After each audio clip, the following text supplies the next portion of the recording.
तुझे ना गीता क्लास में आज क्या गिफ्ट मिला? इरेजिंग। वाह, दिखाओ तो कैसी है।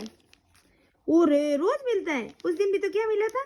शॉर्पनर। और आज वापस इरेजर। अब पेंसिल कब देंगे? पेंसिल भी बोल देना, ओके? कौन क्या सुनाया जो गिफ्ट मिला? मैंने पूरी रामायण सुनाई उनको। कौन सा बताओ? आदो रामो तपो बड़ा दिगमनम हस्वाम दिगम कांचनम हृदय हरणम जटाय वर स्वगैव सम्मासनम। फिर उसके बाद बाली। बाली।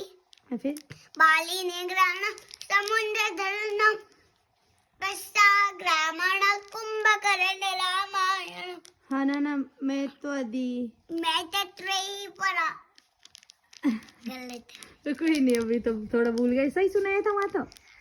ओके, घर पे आके खुश होके जो भूल गया वहाँ तो ढंग से सुनाया, इसलिए। और किसको मिले गिफ्ट? तान्या को। हाँ, ओके। नारायण नारायण नारायण नारायण। किसी को नहीं मिली और मुझे मिला। ओ नारायण नारायण नारायण नारायण नारायण नारायण। नारायण नारायण जय जगन्नाथ जय श्री राम।